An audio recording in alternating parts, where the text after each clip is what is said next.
Hey, it's Vicky, and today's video is all about my quarterly stats for quarter 3, which is just so weird to me that we're already in the last 3 months of the year, and I especially feel like the last quarter, so July, August, September just flew by. But yeah, today I'm gonna talk about my reading stats and all of that fun stuff, and also do a bit of a goal check-in, so let's dive in.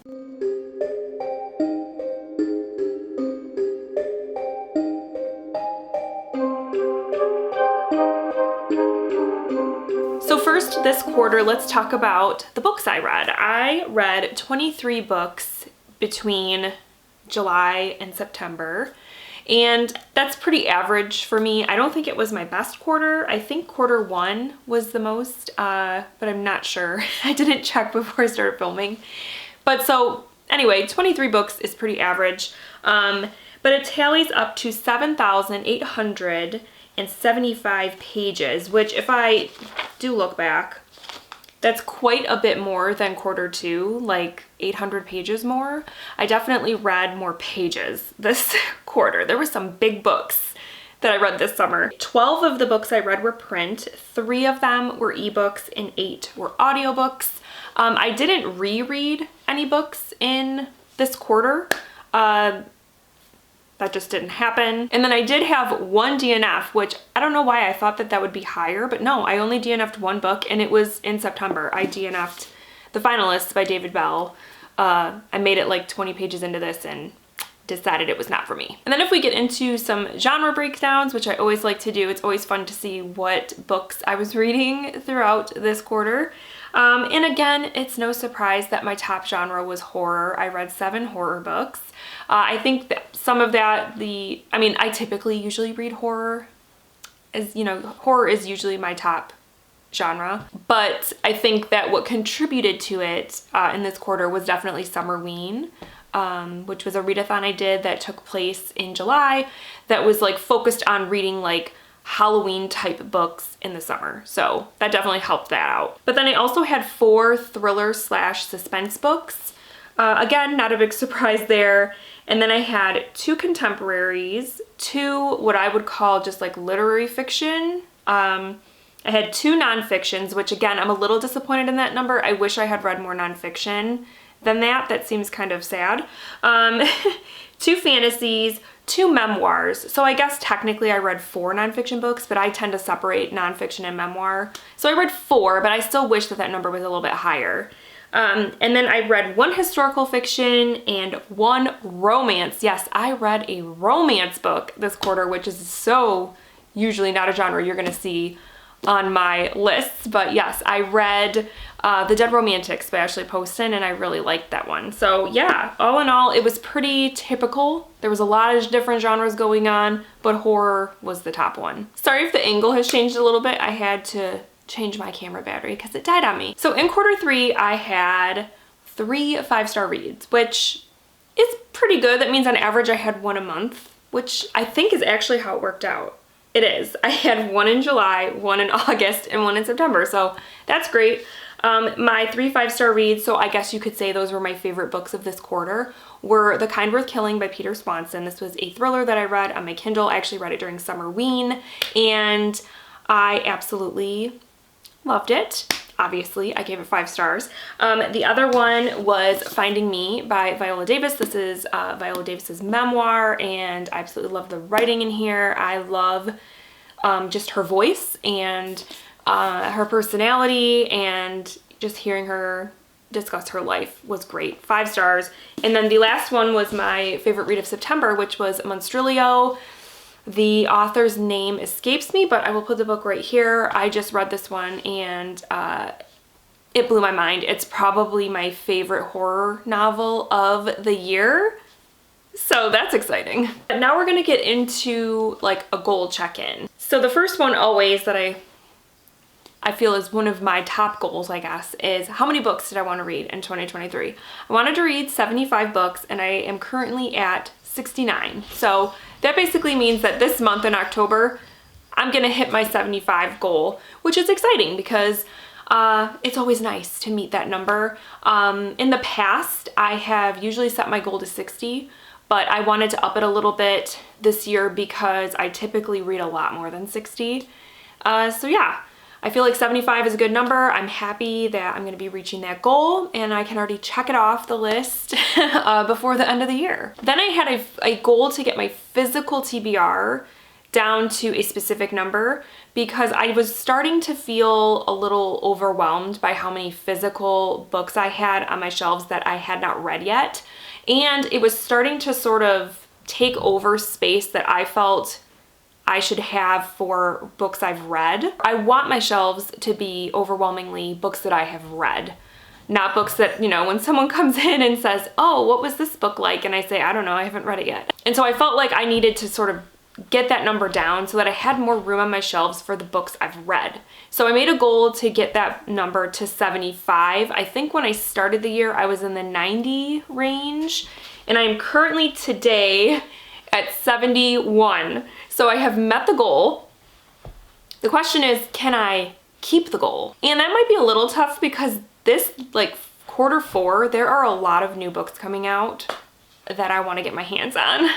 So we'll just have to hope that I can be mindful and try to keep that physical TBR below 75. Then I had a big book that I always pick. Every year I pick one big book on my shelves to read, and this year I chose Swan Song by Robert McCammon, and I read this book. I actually just read it in September, so that's one I can also cross off the list. Super exciting. This was a very big book, and it was a good one. I gave it 4 stars, so I'm glad that I picked a big book that I ended up enjoying. So then I had this revisit remix project that I started this year on my channel, and it was basically a way for me to get some of the oldest books on my physical TBR off my TBR.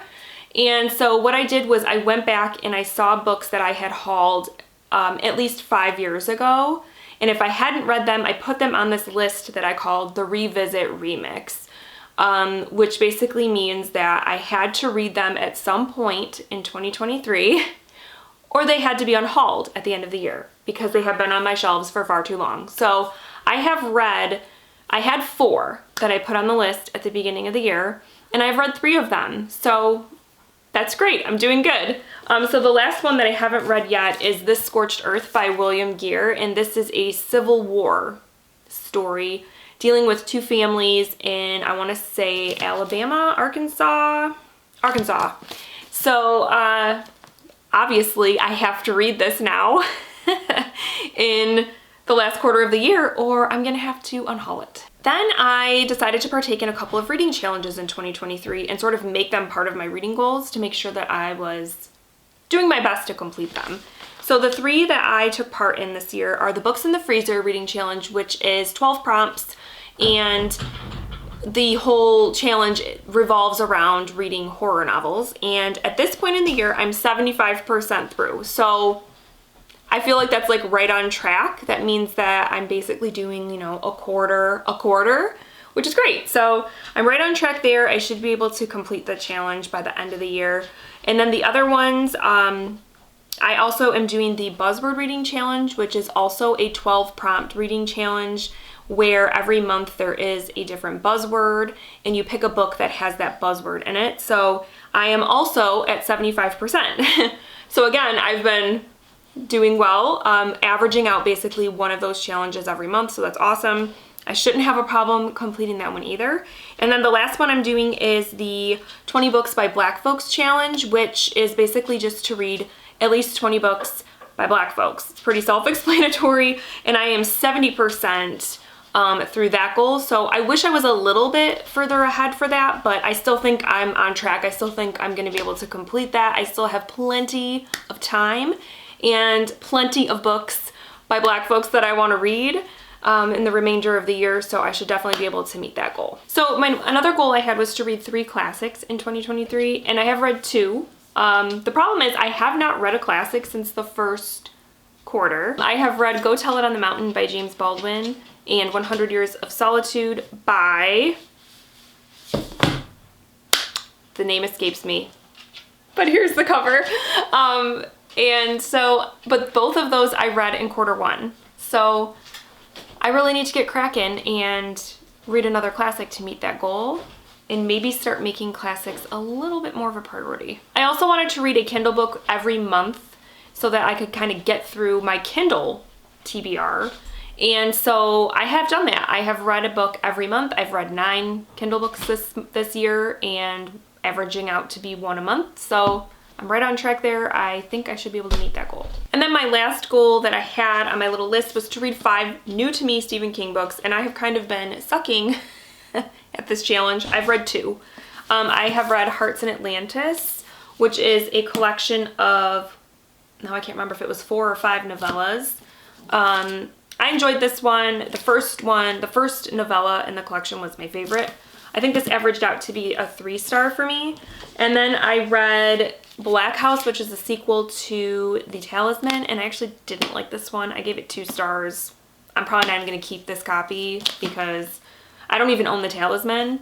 But this one was just such a bummer for me that, yeah, 2 stars. I'm not going to probably keep it. So that means I have to read 3 more Stephen King books by the end of the year, which might be tough, but I'm hoping I can do. So then lastly, I just want to kind of talk about some of books that I want to read in the last quarter that are going to help me achieve some of my goals. So the first one is I do need to read another classic.